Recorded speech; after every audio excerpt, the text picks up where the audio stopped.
নমস্কাৰ। সকলোলৈকে বন্ধুত্ব দিৱসৰ শুভকামনা জনাই আজি মই আবৃত্তি কৰিবলৈ লৈছোঁ কবি নীলাক্ষী দত্তৰ কবিতা বন্ধু।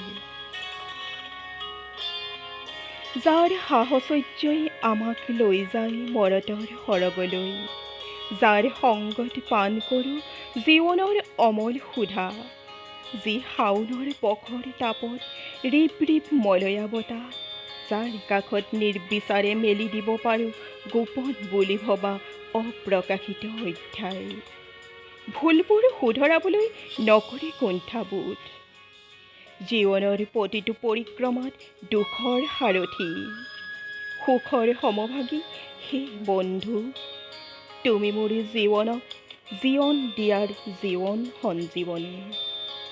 ধন্যবাদ।